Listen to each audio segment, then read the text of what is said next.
Welcome back to another episode of Ramblings of a Sikh podcast. Today I actually have the pleasure to host one of the most requested guests in person, who I would like to say has made a trip across the pond just for me, but that would be blowing wind up my own. But I have to say thank you a lot to Jvala for making his time to even do this. So thank you. No, thanks for having me. This is going to be a lot of fun. No, definitely. It's been a long time coming, so I'm glad that we've finally done this and managed to organize it. So I guess to start with, what is Sarbloh Granth? Right. So Sarbloh Granth meaning the low, meaning iron, or Sarbloh meaning all. So the all iron text is a text associated with Guru Gobind Singh. And this text, actually a lot of people probably know some compositions within the text, like Khalsa Mere Roop Hai Khas. You know, these types of, I guess the praise of the Khalsa, these passages come from Sarbloh Granth. And we may not know anything about the original text, but we know that those, this Ustati, this praise of the Khalsa, comes from actually this text called Sarbloh. And again, it's associated with Guru Gobind Singh. The Nihangs associated with Guru Gobind Singh. There are some people that have critiqued the text to say that, I don't think Guru Gobind Singh wrote that, but we will talk about those criticisms going forward. No, for sure. I think for me growing up, the mythology, I guess, or the history around Sarbloh Granth was that it was written apparently, and again, this is just what I've heard, so I guess this is to verify, that it's written by Guru Gobind Singh Ji in a previous life, who's at that point called Dosh Damman, and then leaves it, I'm not quite sure who with, that bit is a little bit not clear at the moment. I think it's a Pandit or someone he leaves the Granth with, and he says, when I come back in my whatever form, I'll take it back. Now, I guess where does that come from? And then equally, how does that fit in with all the other kind of theories or histories of the origins of Sarbloh Granth? So that story looks like it has its roots within the Nahang Sampradaya, the group associated, the Akali Nahangs, the warriors of the Khalsa. But also you hear that Sant Gurbachan Singh in his writings, Gurmukh Prakash, he also talks about that. He talks about, so this is kind of a mythological origin story of the text, that Guru Gobind Singh in his Dosh Damman, form in the age of Satyug. In that age, he wrote this text in Sanskrit, and then he gave it to No Nand, these types of munis, these rishi munis, and then he told them that you keep this text, and when I come back in the age of Kaljug, then I will ask for it. And when he comes back to Nanded, where they are, essentially in hiding, there are these like Chiranjeevis, there's kind of these beings that live on forever, the Nonad. And when Guru Gobind Singh meets them, when he travels down to Nanded, he receives the text, and then he does it anavad. He translates that Sanskrit into Braj Bhasha. Actually Sarbloh is written in Braj Bhasha, Farsi. There's even some Sanskrit parts in there. It's just, linguistically, it's just a treasure trove. There's so much in there. Even in terms of musicality, there's so many different rags in Sarbloh. It's just an extraordinary text. So that's kind of the mythological origin of it. People give other origin stories of it as well. But to be clear, that story, Sant Gurbachan Singh of the Tuksal Jathapindra, he writes about that within his text. But other people have talked about when Guru Gobind Singh comes down to Nanded, that's where he actually recites it, and that's where he writes it. And he completes it at Sarbloh Bunga. It's in Hazur Sahib. It's kind of a small Gurdwara there now, basically run by Nihangs. So that's where he kind of completes the text. So there's these two different stories of the origin. I have loads of questions that are running through my mind off the back of what you just said. One of them, though, is that obviously Sarbloh Granth and Dasam Granth are both said to be authored by Guru Gobind Singh Ji. Are they similar in any way? Like, as in you mentioned, Sarbloh Granth is written in Braj Bhasha and parts of Dasam Granth are written in the same language. That's just something that's jumped out. But you've obviously studied both far more than I have. What can you say about what we can kind of understand about the author from the similarities or differences between the texts? Well, the similarities, differences, I feel like we should table that for a second, just move back a little bit, because I didn't answer your question originally about what is the text, right? So what's in the text? This is a text that has not been translated. This is a text that's basically inaccessible to most people. It was not until the 20th century, mid-20th century, where Baba Santa Singh, Jathedar of Buddha, he publishes the text in 2 volumes, and it has footnotes, it has commentary. Those footnotes, commentary are written by, Udasi, actually his name is Udasi Harinam Das.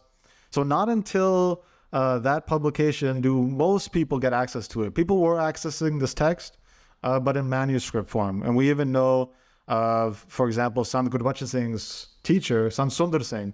When Sant Guru Gobind Singh is mentioning how Sant Sundar Singh was trained, he says specifically that, his teacher, his teacher or father requested a manuscript to be brought, I forget from where, I think is Sangrur, of Sarbloh, so that he could study Sarbloh. So people were studying the text and writing about the text, referencing the text, but it only has become really accessible in the modern period. And in terms of English translations online, most people are not going to have any access to it, but for the translations on mangalacharan.com. And that's not just me kind of plugging my own stuff there, but it's unfortunate that you don't have, translations of the text. And that's why I've been looking at this text for so long. In fact, we have been calling the text Sarbloh Granth.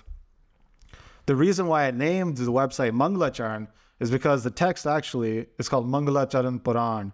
And within the text, for example, when sections end, so the text is structured.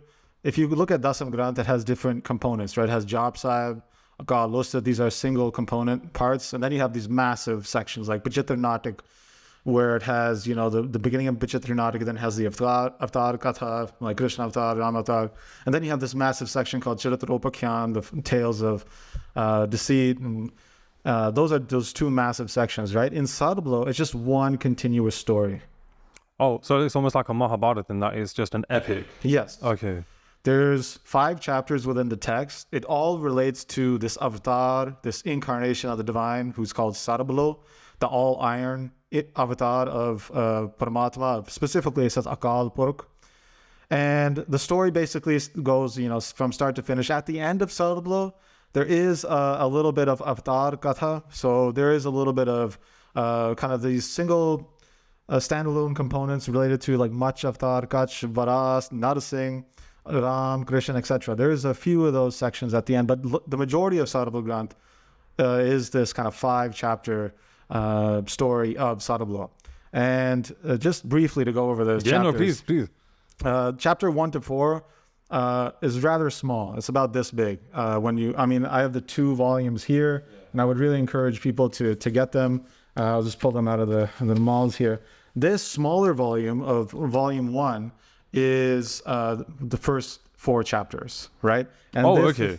Before, so they're not of equal size. These chapters. Is the 5th chapter where you actually find Sarbloh Avatar coming about. So you can see how big the 5th chapter is compared with the first 4. Now this is the publication about Buddha though. Again, the first chapter, you have praise of, just like Dasam, you have praise of the Devi as the invocations. You also have praise of Mahakal as well. It's kind of both sides of the equation, the masculine and the feminine.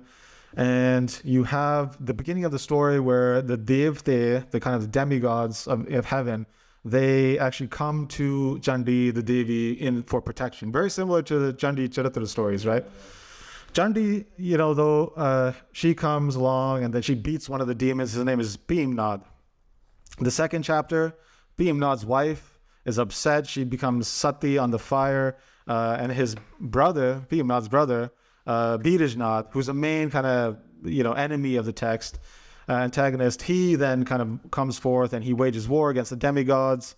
And the next couple of chapters are him just wreaking havoc on the demigods, right? So he even defeats the Devi. Now this is important because Birijnath, basically the Devi's not able to hold him down. Now I want us to remember that because that kind of parallels some stories in the Dasam as well.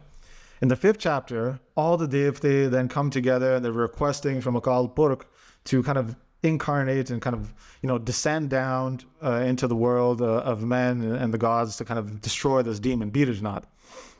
And again, that's the largest component of the text. Akal Purkh comes down, takes this form of Mahakal, who's described as all iron. And his form is actually, we'll put links here, but I've translated the form of Sarbloh. But he's described as kind of this Terminator type of character where he's all iron and every kind of component of his body is a weapon. So his tongue is a khanda and his eyelashes are like rifles, right? He's breathing fire. His teeth are like guitar blades, etc. He's just like this machine of metal and weapons, right? And he comes down. He basically has this very kind of fascinating, interesting dialogue with Birajnath before eventually this big war commences, and then Sarbloh brings forth this new world. The whole world destroys in this battle, and he brings forth basically this new world. And then right at the end of the section, you have this kind of parallel story where Guru Gobind Singh, or the author, is then talking about how these characters represent certain vices and virtues as well. Very similar to, sections in Dasam, for example, at Padasnath, in Rudra-Avtar, or when you think about Sanskrit text, you have Prabho Chandrodaya. It's a text about, for example, Sikhs have written that as Prabho Chandronatik. Pandit Gulab Singh Nirmala has done kind of anuvad, the translation into Braj Bhasha. But again, it's one of those allegorical texts where it's talking about, okay, you have, for example, Vivek, or discernment, and he's the general on one side, and then you have Moh, or attachment, and he's a general. And then Moh has Kam Krodh as their kind of top, military officials. Yeah. And you have this battle, and you see how like Santok can beat out Lobh, so contentment can beat out, thirst or greed, etc. And you have this battle between these different qualities, right? And that's kind of how it ends off, and then it goes into Samatar Katha, but that's kind of the main gist of the story. We'll go into a little bit more of that dialogue, I think, a little later about Birajnath and Sarbloh. But essentially, that's the text. And I was asking you to, for a brief moment, kind of remember how the Devi becomes unable to kind of defeat the demons here. And if we remember back at Dasam in the Charitra Upakyan, the last Charitra there, where we, Sikhs recite on the daily, Hamari Karo Hatha Der Acha, the Chopai Sahib, right? That is the last Charitra, the last story of the Pakyan there. And it was basically, I think, from like 370 verse up to like 405. But if you look to the prior verses of that, it's a story about Mahakal, right? And that's important because we're getting into the weeds a little bit here. But Charitra Pakyan begins with a story about the Devi. It's the first kind of invocation, talking about the divine as Devi. And you have throughout Dasam this interplay between Devi and Mahakal, right? They're kind of like both sides of the same coin. So you have the feminine, you have the masculine, and at times, the Guru invokes the masculine. For example, at the beginning of Vichitra Natak, you have Kal Ki Ustat, the praise of Kal, and then they use also the words Mahakal. So Kal means death or time. Mahakal is great death or time. And those words, like for example, Mahakal, have been associated with Shiva, to be clear, in Shaivite terminology. So some people look at that and say, although at the beginning of Dasam it says, Namaskar Sri Khadagako, so solutions to the sword, because throughout the text you have Kal, death or time, associated with weapons. Just like you have Devi, Chandi, also associated with weapons. And at the beginning of Vichitra Natak, you have this discussion about the masculine Kal or Mahakal, and it's using Shaivite terminology. In that first section, you have, he's talking about the divine in Sarguna form, in form of qualities. And he's described like Shiva as Mahakal, with the skulls around his chest, and he's got this crazy hair, and he's dark, and he's breathing fire, etc. But at the same time, the Guru then differentiates from Shiv and says, Shiv looks at Mahakal and trembles, right? Yeah. So the Guru at times, when talking about Mahakal or Kal, can employ Shaivite terminology, but not be bound down or kind of stuck to Shaivism, right? He's talking about Akal Purkh and Shastra being linked, right? Mm. And then he does the same at the beginning of Charitra Upakyan. He's talking about Devi. That first Charitra is talking about Devi. At the same time, he's talking about Shastra and linking those two, right? So the Guru in Dasam Granth is employing masculine as Kal or Mahakal as Shastra as well, and kind of integrating with narratives associated with Shaivism, but not being stuck by it. And then other times, he can talk about Devi, and again, parallel that with Shastra, and use those stories about the Devi, Chandi Charitra, etc., but again, not be tied into it, right? At times, the Devi is helpless and needs Mahakal's help, like in that last Charitra, 405 of Charitra Upakyan, where the Devi is fighting this demon, and his name is Swas Biraj. And Swas Biraj basically defeats both the Devi and all the Devte. So Brahma, Vishnu, Shiv, the three top, right? They run into hiding in that Charitra. If you read that carefully, Shiva runs away, he's scared, he goes into the forest, he pretends he's not a warrior, etc. He kind of makes fun, Guru Gobind Singh makes fun of it a little bit, Same with Brahma and Vishnu, they run away, then Mahakal has to come down. And that's when Mahakal then defeats Swas Biraj, right? So again, it's differentiating between that.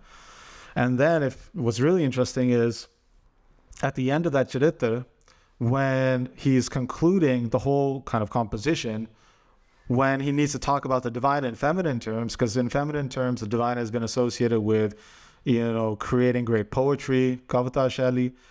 Guru Gobind Singh then, after talking about Mahakal, at the end of it, he says, Kirpa kari ham par Jagmata, that the Jagmata has been graceful upon me, and that's why I was able to create this, text, right? Because the divine there is associated with, creative potency and power, etc. So he's going to talk about it in that light, right? So it's really context dependent on how he's talking about divinity, and employing storytelling, but not being caught up by it. Not just by using, for example, the terms Ram or Hari.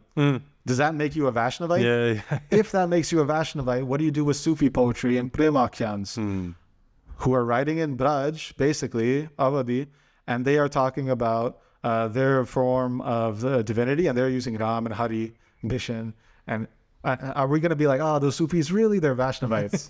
That's ridiculous. But some people would, I'm not going to mention names, but would be like, look at Guru Granth Sahib says Hari, Sikhs are Vaishnavite. Yeah, and it's that's quite a silly argument. No, definitely. Now, I brought all that up because in Sarbloh, it gives us hints to kind of ideas about where this text comes from.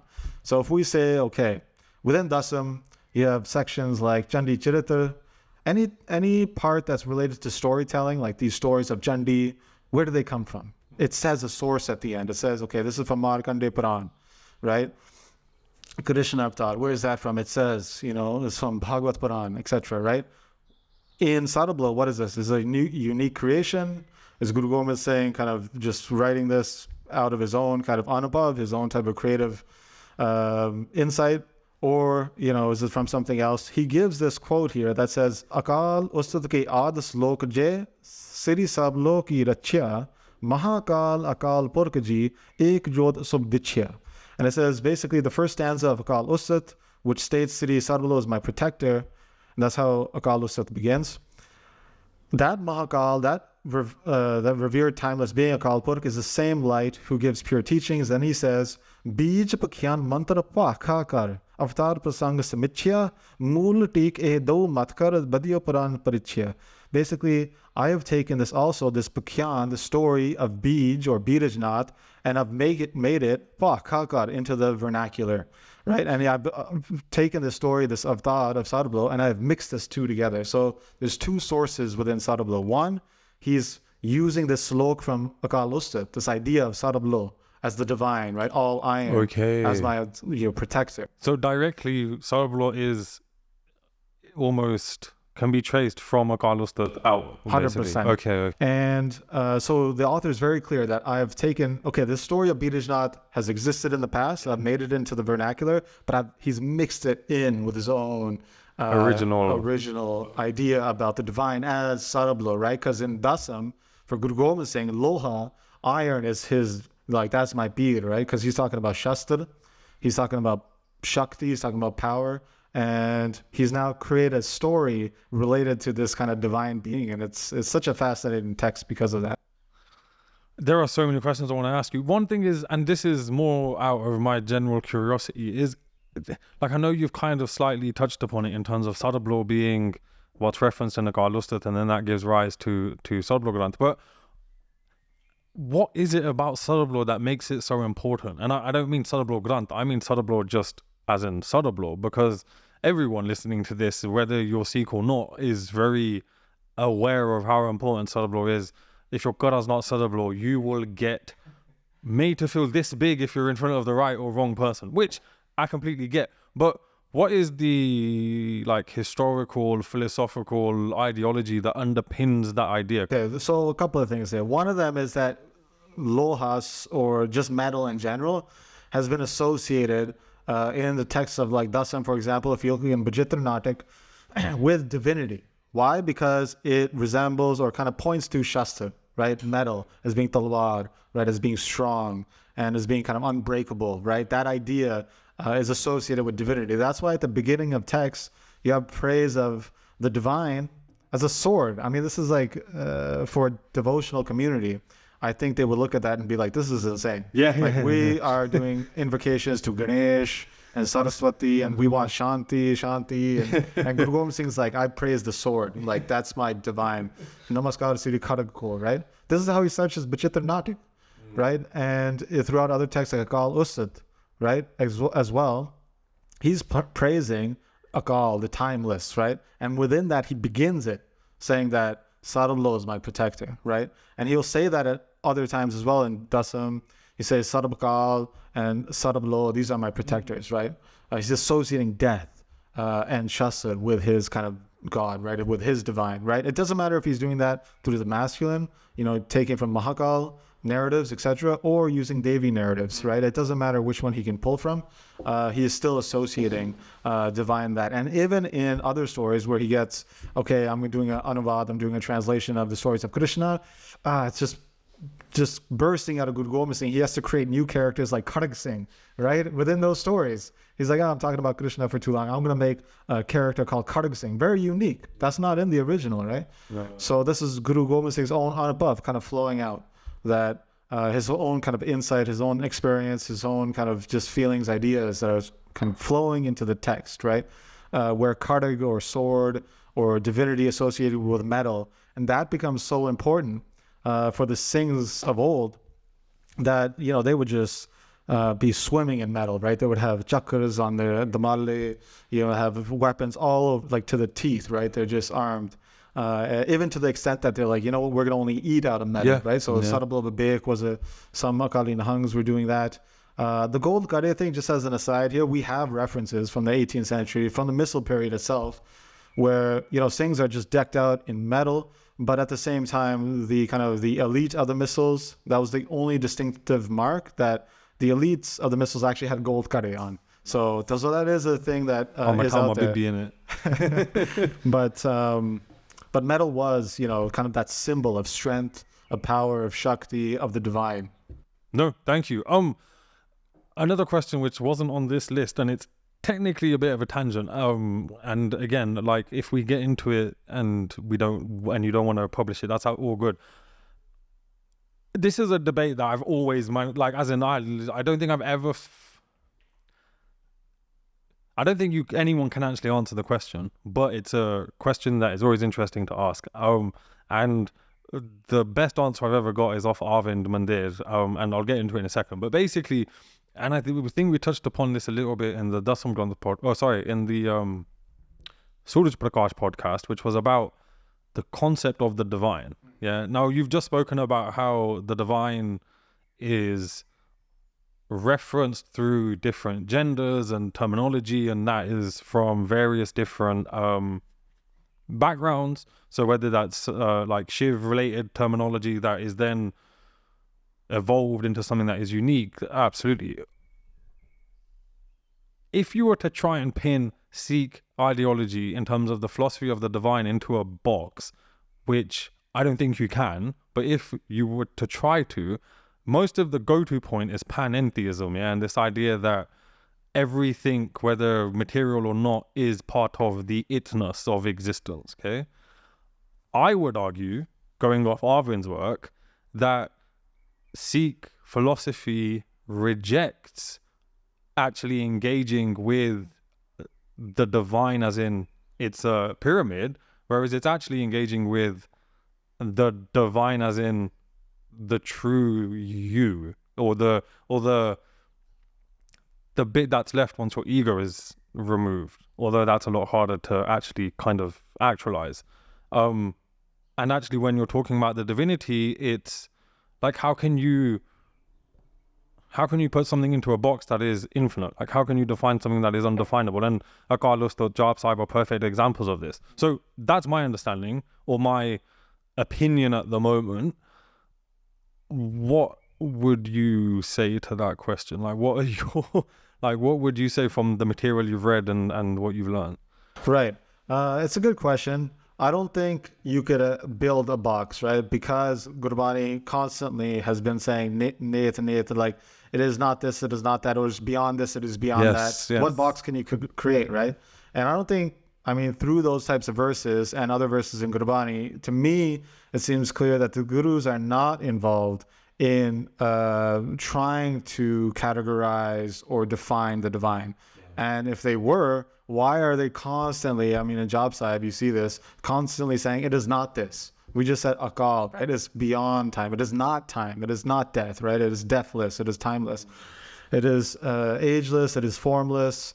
It is indestructible. It is beyond any type of categorization, right? It's pointing you, I mean, to me, that's like, okay, you shouldn't start to think, okay, it is this or it is that, right?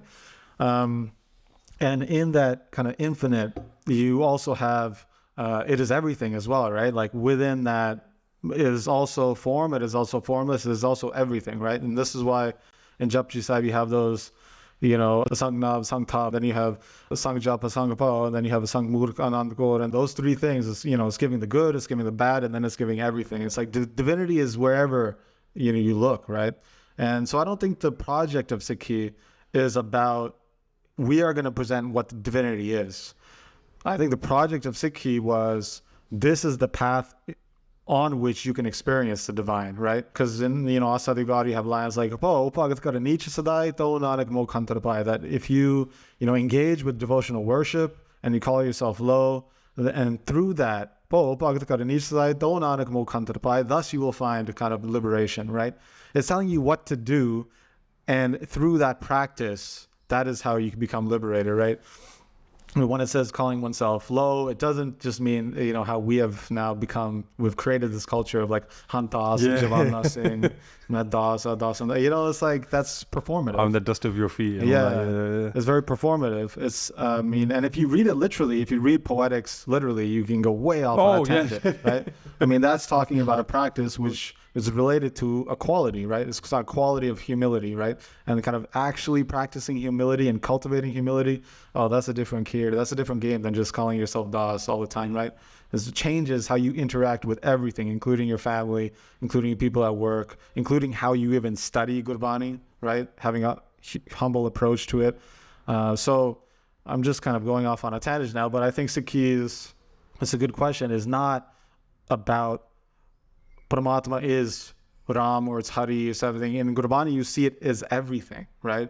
Gurbani constantly is hitting you with that to say that Paramatma is everything, and you can never, this is the idea of Agama Gochar, it will never be made, you will never understand it in your brain. You can't comprehend it. Yes. It's beyond the brain and senses, Agama Gochar. So by default, if it's beyond comprehension, we can't put it in a box. And I think we struggle with that idea a lot because in a sense we're kind of at the top of our food chain, but and one way to think about it is like an ant will never understand how a podcast works, right? That is just beyond the natural capacity of an ant, right?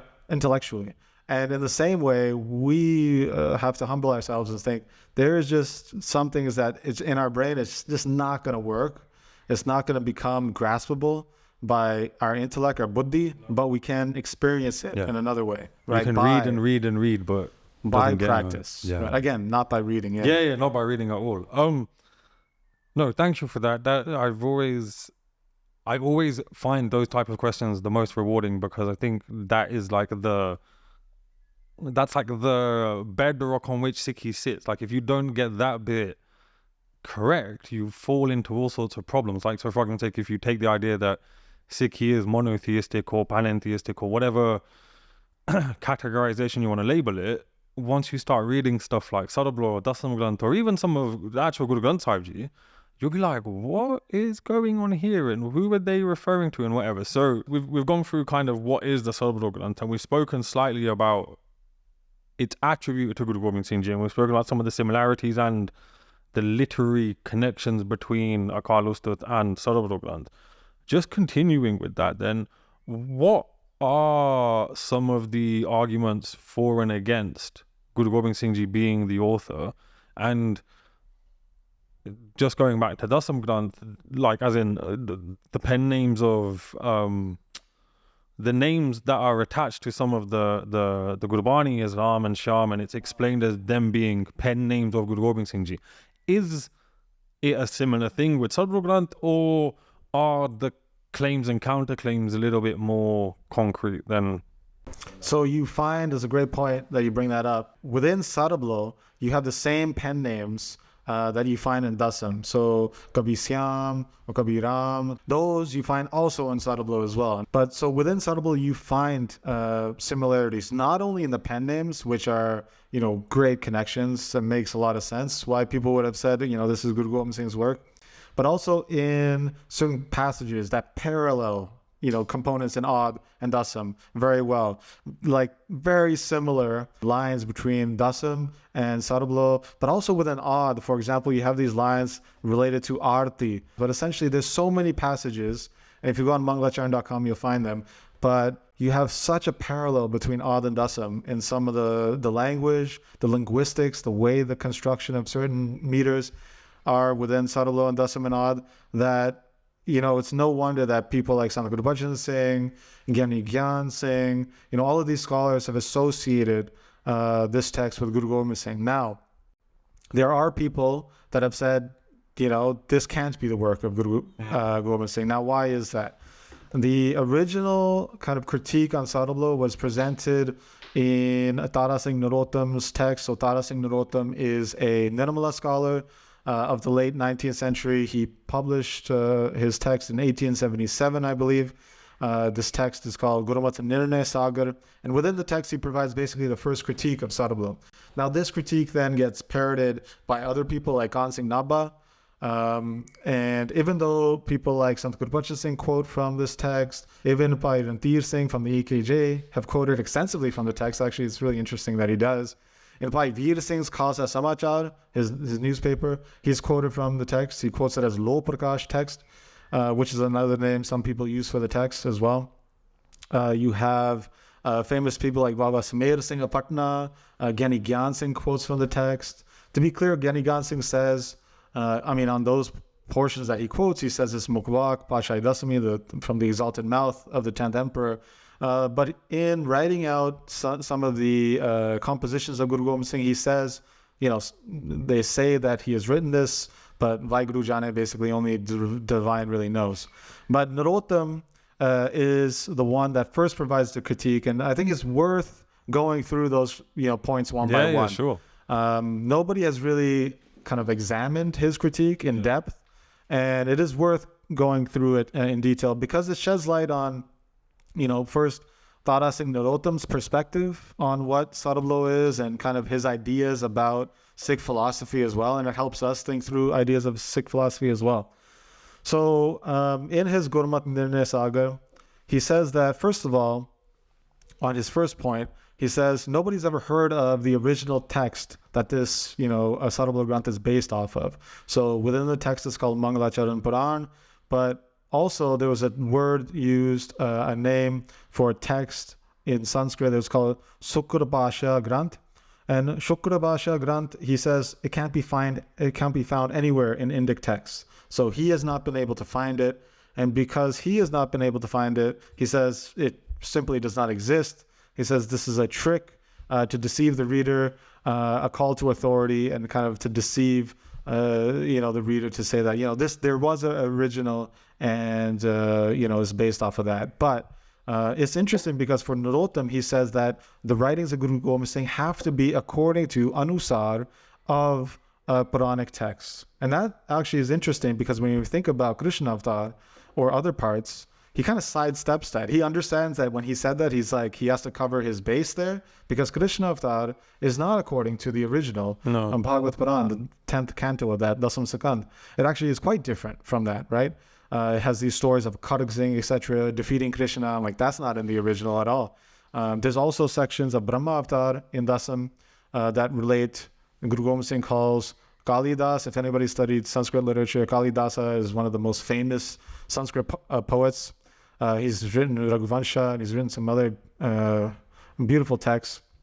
And Guru Gobind Singh calls him one of the avatars of Brahma. When writing the avatars of Brahma, he says Kalidasa, who's a real person, I think 5th century, 6th century, he calls him an avatar of Brahma. And, that's not based out of any kind of Puranic, let's say, text. So Tara Singh mentions that and says, people might say that, but, that is just, it shouldn't be said. He basically sidesteps that. He understands that critique could come up, but he sidestepped that. But again, he says that if the Guru is writing it, it has to be according to Hindu Puranic Anusar, like it has to be according to the Puranas, which I don't think people would agree if they look at Krishna Avatar, etc. So that's his first thing.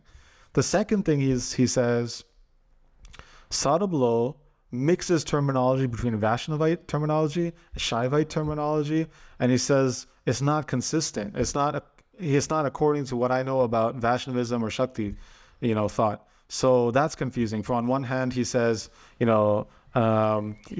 using Vishnu terminology, etc. Lakshmi Kant, the husband of Lakshmi is associated with Vishnu. And then at other times, he's using Mahakal, etc. And he says, somebody, according to Shastra, would be consistent. If they're writing Vaishnavism, they should do that. But again, for our understanding of Guru Gobind Singh, of how he's mixing terminology, right, that just doesn't hold any weight. Thirdly, he says, for Akal Ustat, he mentions that part where, I mentioned, it said the Akal Ustat significance, and it says Bij Mantra Pakyan, etc. And then right after that, actually, the next line to that, he says, Guru couldn't have written it. And I'll just recite the line. It says, Ho kab nahin pandit sastri, nahin ko vidyani. And Guru Gobind Singh, or the author, writes, I am not a kavi, I am not a pandit who knows anything about Shastra or Puranic material, or I'm not a skilled, a scholar, or I'm not a Gyani, I'm not a wise person, right? And he says Guru Gobind Singh could never have written that. Why is he showing such humility? Basically, he's saying he's kind of showing himself in a bad light. He says the Guru couldn't have written that, right? And what's really interesting about that line is we can put up an image here of the Khas Patre from Dasam Granth. Now, the Khas Patre of Dasam Granth, sometimes they would have some poetry underneath the actual component of Dasam. Guru Gobind Singh, and I put this on my Instagram as well, but there's one part where Guru Gobind Singh is kind of writing an index of certain verses, and then he says a very similar line of Ho kabnahi Pandit Sastri, very similar, like almost exactly the same line, right? And that's just in the Khas Patre, that similarity. And of course, Guru Gobind Singh at other times, and even in the other Gurus and all the Guru Granth Sahib, have constantly said things in humility where, if you apply the same logic, Narottam should say, that can't be Gurubani as well, like we have in Reras, right? Yeah. So he has that, and this is coming up to the fourth critique where he says basically, these lines about Khalsa, Mat Pata Sukadai, it says Khalsa Mero Satguru Pura. This line, Khalsa Mero Satguru Pura, he says, why has the Guru said Khalsa is the Guru? Khalsa can't be the Guru. The Guru is the Guru. This is what he says. He says, if Sikhs hear this, he said, Tab Sikh dubega ke tarega? If a Sikh hears this, will he drown or will he swim across the ocean of life? Because he thinks Sikhs will get hankari, they'll get arrogant. If Guru Gobind Singh's praising the Khalsa this much, he shouldn't praise the Khalsa this much. It's just fascinating when you actually read the critique in full of how kind of illogical some of these. Yeah. Because in Guru Granth Sahib, you have Sikh Guru, Guru Sikh Hai, these types of lines, right? Where even in, at the end of Sohela Sahib, and Guru Nanak or Guru Arjan Dev Ji is writing basically, I'm a das. I want the tood, basically, I want the dirt from that Sikh, which is kind of reciting Japji or any type of Bani, etc. You have constantly lines like that. And does that not irritate Narottam when he's reading all the Guru Granth Sahib? Begs wonder here. And then the fifth critique is that he says Sukha Singh of Patna Sahib, this is kind of the Jathedar, the Mahant of Patna Sahib at the end of the 18th century. He says he probably wrote it, or he doesn't say probably, he says he wrote it. And that's interesting because Sukha Singh gets basically blamed for everything. God bless his soul. People like An Singh Nabha have said Sukha Singh has written Ogurdanti, right? Yet, even, years before, I think actually Sukha Singh must have been 3 years old when Kesar Singh Shibbar in 1769 was writing components of Ogurdanti within his text, right? So A few moments later. Sukha Singh from Patna is being blamed for everything at this point. yeah, so Granth Singh says that Sukha Singh wrote Ogurdanti, and again, Bansabli Nama was written in 1769, and that has Ogurdanti, In it. most of Ogurdanti in it, right? So obviously Sukha Singh couldn't have written it. So Sukha Singh gets blamed for that. Tara Singh Narottam says that Sukha Singh wrote this. He says that, Dasi gave Sukha Singh this text, and then Sukha Singh added the components related to the Khalsa in it. Again, he's saying that, but there's no reference, and we have no manuscripts from Patna Sahib to kind of substantiate this claim. So it really seems like a claim that's just coming out of nowhere, just like how Sukha Singh get blamed for other things as well. So, and then that was point number 5. Point number 6, he says, why at times, so we talked about how the pen names of Guru Gobind Singh are within the text, Kabi Syam, Kabi Ram, etc. Why at other times, you actually have Guru Gobind Singh's real name in there as well. It says Das Gobind, Fateh Sadguru Ki at other times, right? And just like you have in Ram Avatar, you have Das Gobind, right? Mentioned. So he says, why does it say Das Gobind if this is after the Amrit Sanchar of 1699? No. Why would he not write Gobind Singh instead? So, I mean, it's kind of a silly critique, because in poetics, you can write that in many different names. You can also use pen names. It doesn't really, you're not bound, right? When do these people traditionally date Sarbloh Granth to then? Do they date it to after 1699? So this is his critique on that, number 6 point. He says, if he wrote it and he's writing his name as Das Gobind, these lines, Das Gobind Fateh Sadguru Ki, does that not mean he wrote it before 1699? And if he did, then why is there messages about the Khalsa in there? So he's like, make up your mind, either you're before or after, but why force a name, right? If you're writing poetically and Guru Gobind Singh is already used in Ram Avatar Das Gobind, why could he not use that? And again, he's showing humility. Yeah. He's not necessarily saying, messing, so. But isn't it also contextual in that Narottam's understanding of Vaisakhi is a pinnacle moment in 1699, which occurs and then everything changes. Whereas even, Hukamname are going to Sangat in Guru Tegh Bahadur Ji Sahib's time, and they're referred to as the Khalsa. So his critique can be quite quickly answered just with that contextual knowledge. Absolutely, yes. And then, so the next point is that relating to the Khalsa, within Sarbloh Granth, you actually get mention of essentially the Panchkakar. They're talked about as 3, Kach, Kes, Kripan. And he says, because in Sarbloh, it says that, the Khalsa basically is adorned with these 3 items, Kach, Kes, Kripan, the hair, the unshorn hair, the sword, and the briefs. Why is it talking only about Khalsa Rehet and being partisan? This is his real argument. He's saying that Guru Gobind Singh would not have written something partisan. What about the Udasis? What about other Sikhs? And he says, really, the Panchkakar are really only for Akali Nihangs. What about us Nirmale, who wear different things? And it's interesting because if you read his other, if you go back maybe 10, 15 pages from this critique, he also critiques Ogurdanti, and he says, why is the Guru talking about blue Barna when, for Sikhs, we should wear white or Pagwa, like this kind of orangish color that sadhus wear, right? So he's against Ogurdanti also because of these types of reasons as well, that it's partisan for Khalsa. I mean, this is kind of laughable, but it also shows you where the Nirmalas are at that time, right? Where perhaps they were trying to establish that Khalsa is not the only component of the Sikh community, right? And that maybe this text was offensive to them for that reason. There's so much praise for the Khalsa, but what about Nirmale?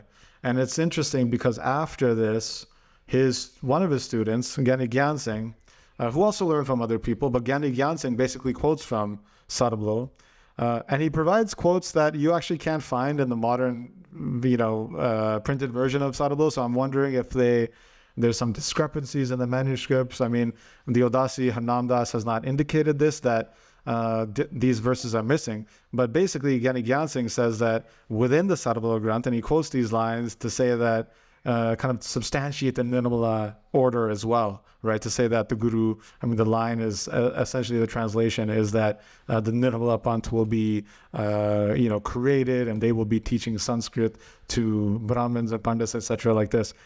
So Gani Granth Singh is maybe trying to do a different thing than Narottam, but still it's interesting in kind of seeing where the Nirmalas are kind of viewing themselves and also the broader Sikh community and seeing how they fit. So these are the kind of major critiques that he provides. He also provides one about, there's a mention that Granth Singh, Granth Singh is saying this because Narottam is saying this, that there's a text that's written in 1719 called Roop Deep Pingal, and it's a text on poetics. Now, if you read the section in which this is mentioned, it's right after the Akal Usad portion that I mentioned, where Guru Gobind Singh, or the author, is saying that, I'm mixing the story about Akal Usad with this story about Birijnad, and together this is forming the Sarbloh text. And then he says, I'm not a Pandit, I'm not a Gyani.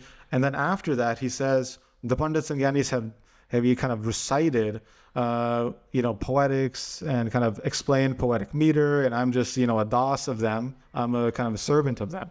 But they interpret that line where it says, the line is off by memory now, I'm remembering, it says, Roop Deep Phaka Karapingo, that these Gyanis have made, Karapaka, have made into the vernacular, the deep, illuminated, kind of shed light on the form of Pingal. Now, Pingal, what is Pingal? So people might say, okay, I've heard Pingal in relation to poetics, right? Pingal probably means poetics.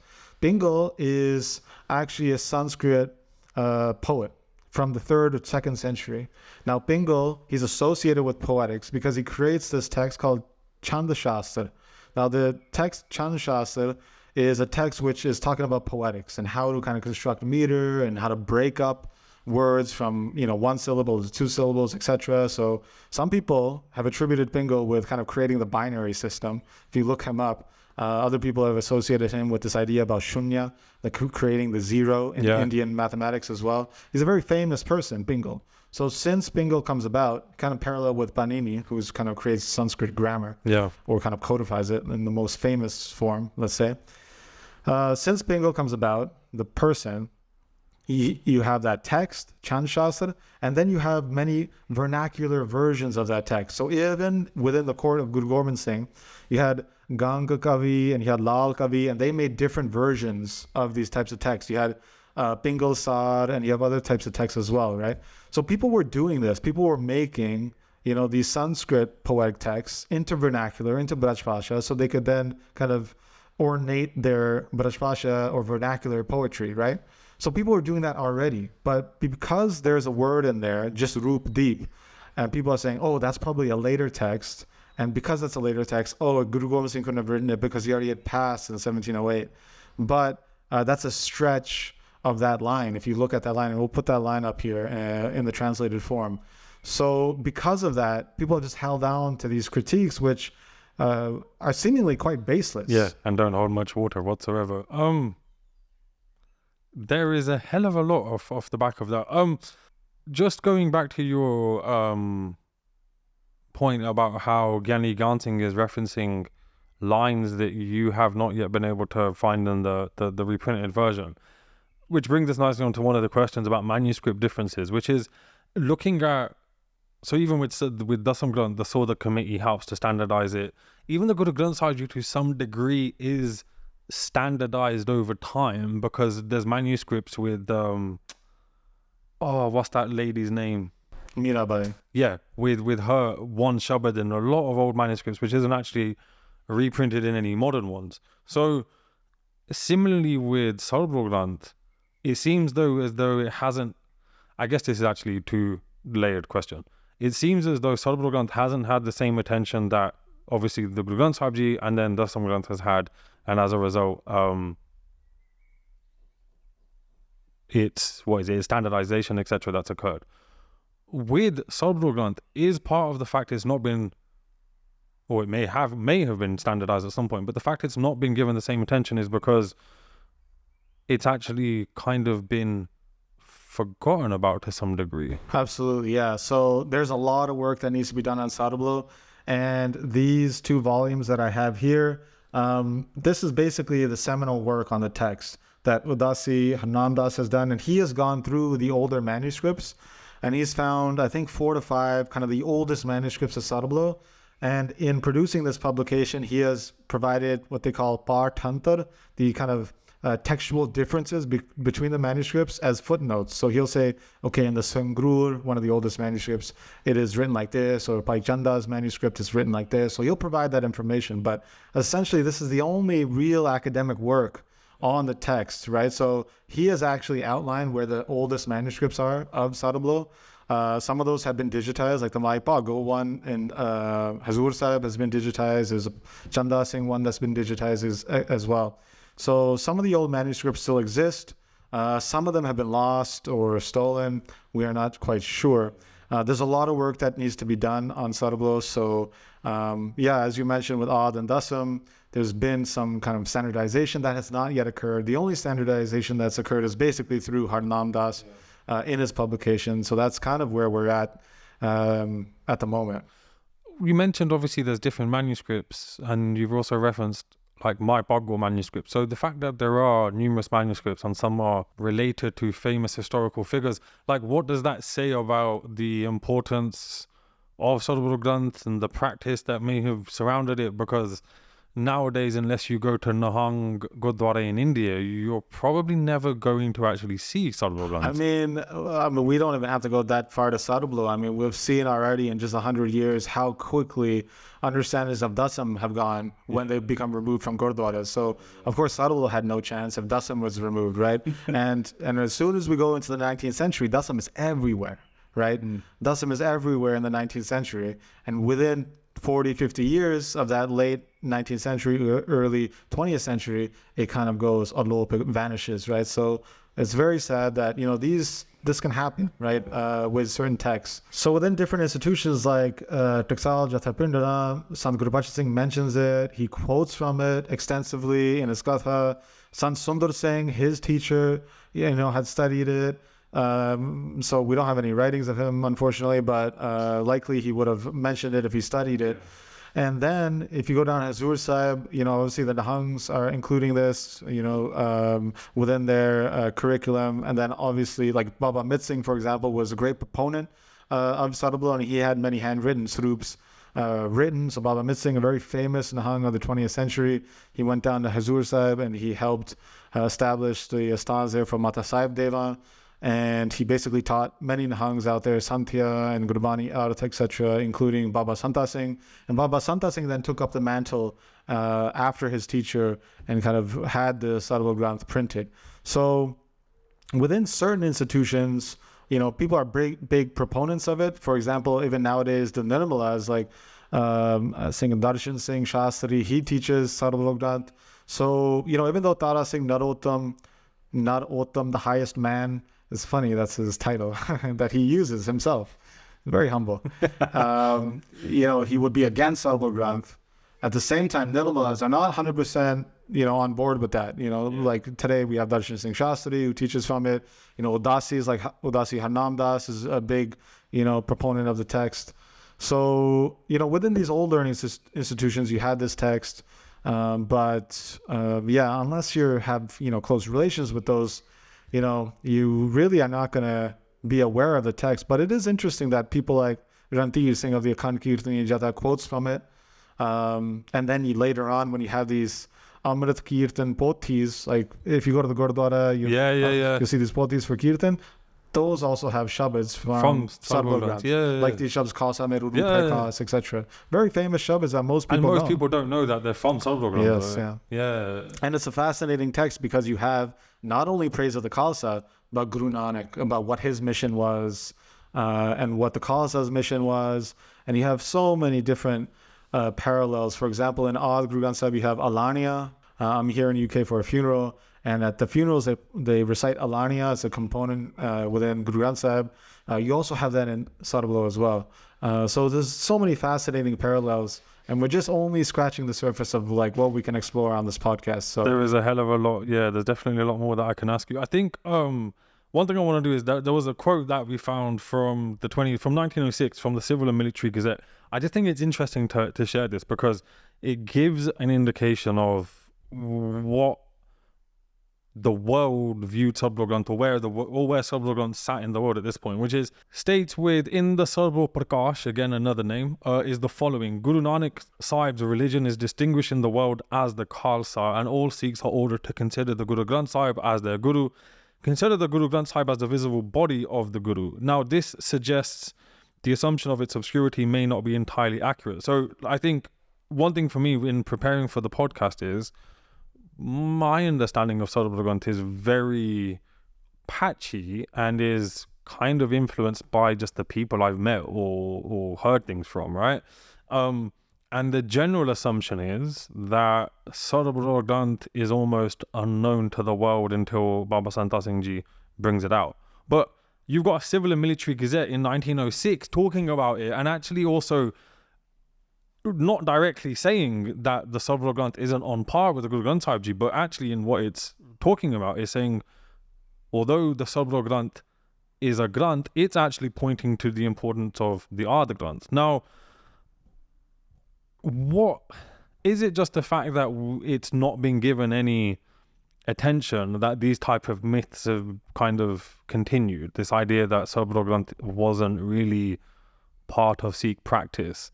Because it must have been. Like, some dude in 1906 Military Gazette is talking about it. So from like your research, what could you tell us about the role Sarbloh Granth played in the 18th century, 19th century? I think 18th century will be difficult. There's a lot of research needs to be done on that in terms of, finding quotes and references. So that's yet to be done. But in the 19th century, that's 1906.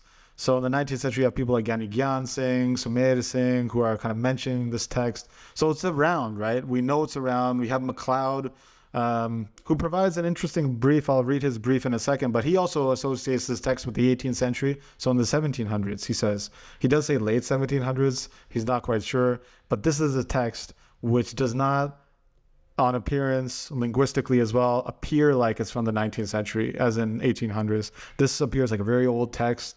And yeah, it's really important for the Khalsa. I mean, that's kind of Narottam's objection to it in a sense, but kind of distinguishing Guru Nanak from other kind of ideas and personalities, etc.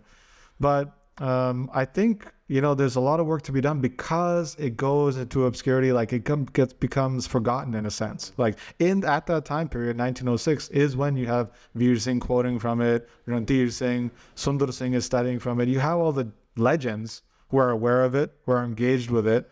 But then after their time, this is probably what pushed Baba Mit Singh of Buddha to kind of have this written more and kind of sent across to different gurdwaras, the manuscripts, etc., because it was just going kind of fading away. So to be quite clear, we're not sure how it goes out of, how it becomes less known. Yeah. But I tend to think that Sarbloh is so confusing to people, especially Narottam, etc., that when at the same time you have Dasam, that becomes confusing. I think Sarbloh also, and because of that, only the institutions who are kind of most capable in understanding keep it. I think other people kind of step back from it, but for the sections that praise the Khalsa, which they love, they love to hear Khalsa Meru Rup Hai that's, put on posters and kind of engraved at Gurdwara and stuff. So, I mean, those sections are used, but yeah, it is interesting. The other sections, people are not exactly sure what to make of them. So,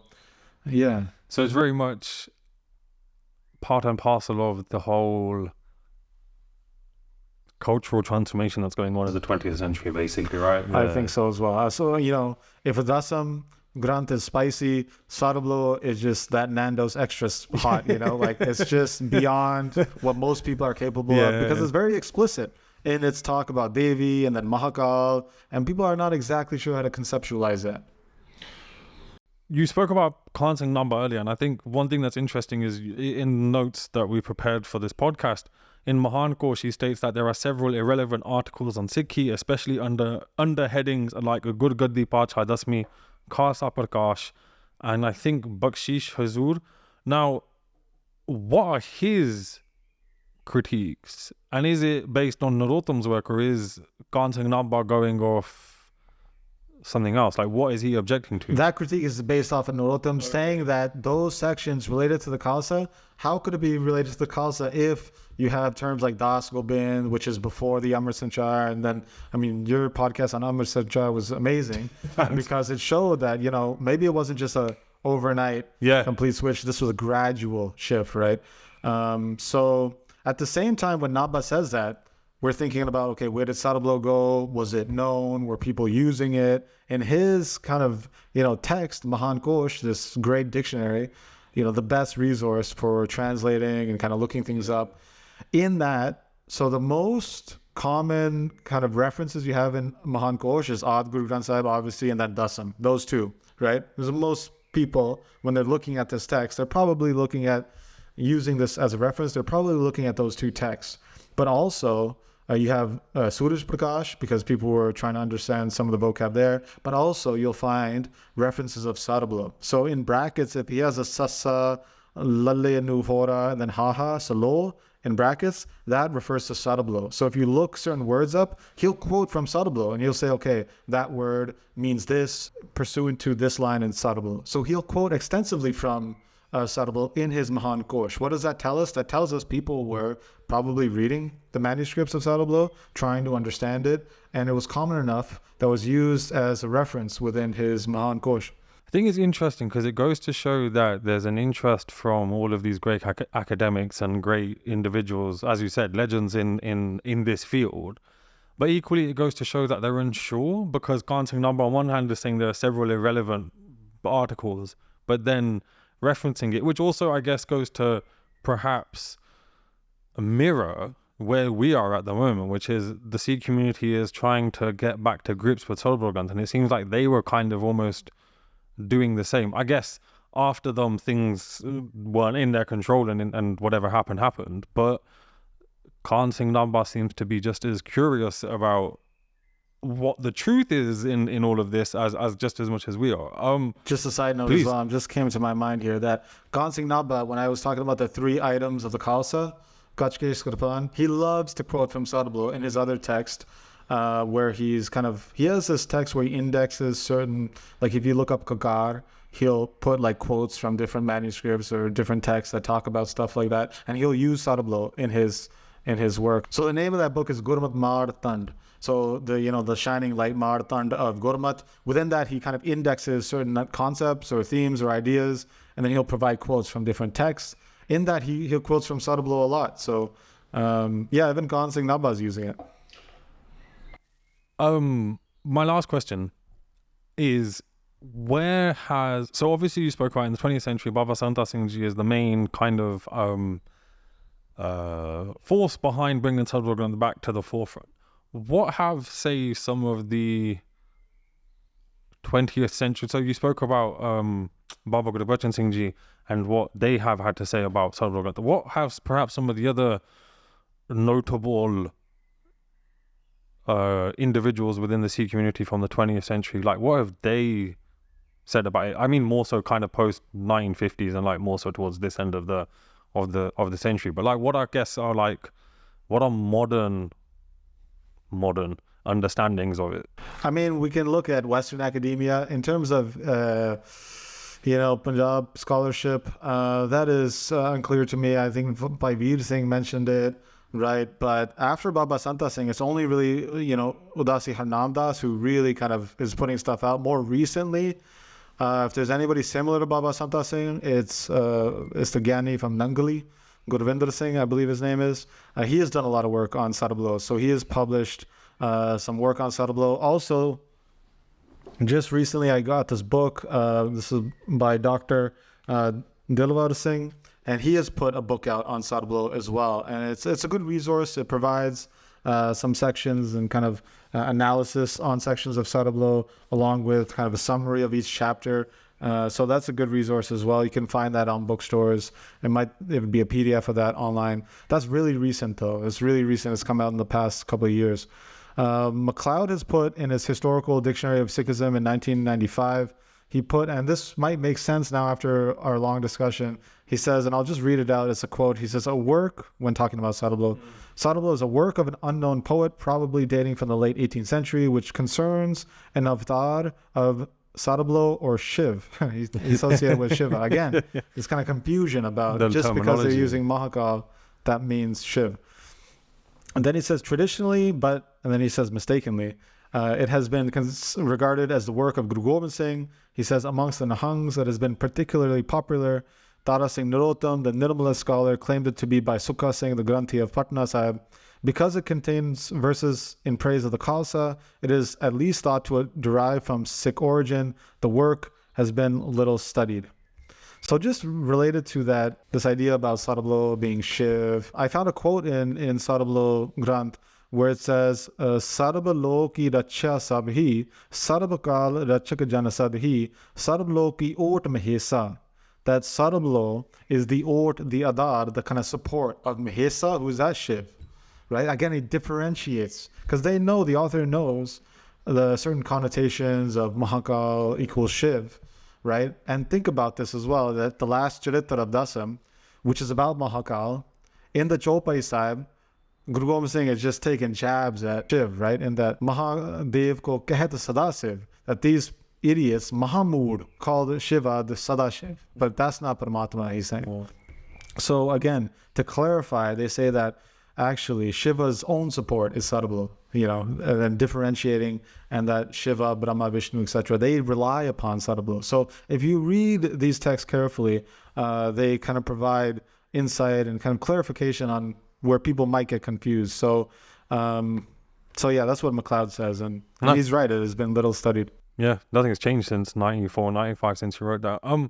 My last question is there anything that you think is worth just including, or anything that you want to mention, or we've not gone over, or anything at all really that you just want to kind of include?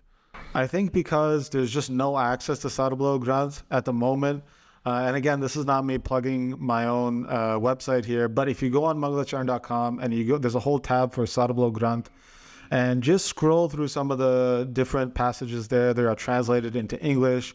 You will see, for example, Guru Nanak's mission, when they talk about Guru Nanak and how he's different in a sense, and he's come here to kind of instill devotional worship in the world, etc. And you'll see these, the qualities of Khalsa. It's specifically outlining, okay, the Khalsa has this quality and that quality, and certain qualities to be avoided. There's just so much gold within this text. And I've tried to just get a little drop of that on the website. So I really want to encourage people to kind of go to the website and read actually what Sarbloh is about, because I think for people who don't know the text, they will get it's kind of a shock, but it's a delightful shock. Yeah. You'll be amazed, I hope, to see what is discussed within the text. There is this, I've not put this up, but I might as well just say this to end here. There's this beautiful parallel between Krishna Avatar, again, as I've mentioned, is this kind of unique composition by Guru Gobind Singh, where he puts this Kharag Singh Prasang, right? Where Kharag Singh is going against Krishna. Again, this is not in the original Bhagavad Puran.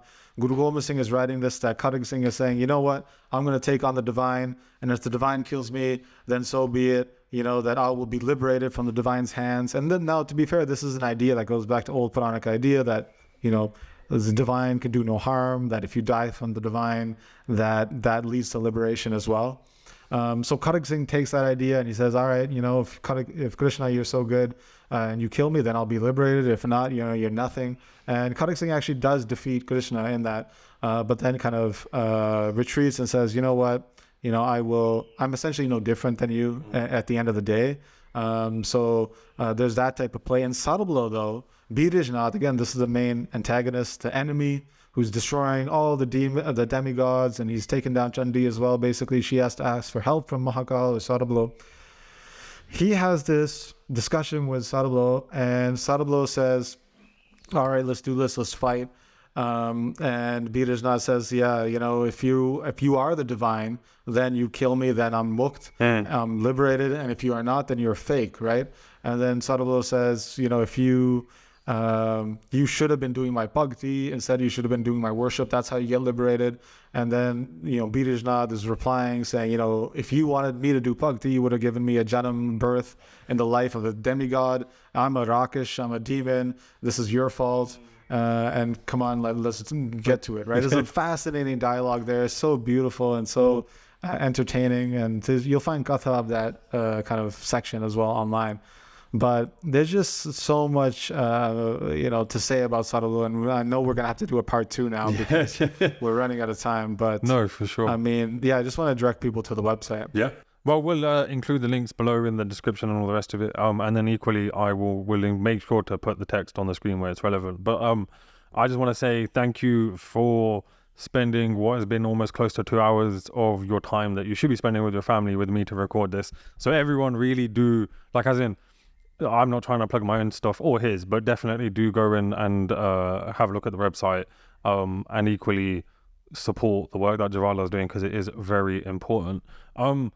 Besides that, I just want to say thank you for your time. Obviously, it is valuable and I have learned a lot, and hopefully everyone else has learned a lot, and we will definitely have to do a part 2. Absolutely. I'm looking forward to it. No, Thanks. thank you so much, man. All right, awesome.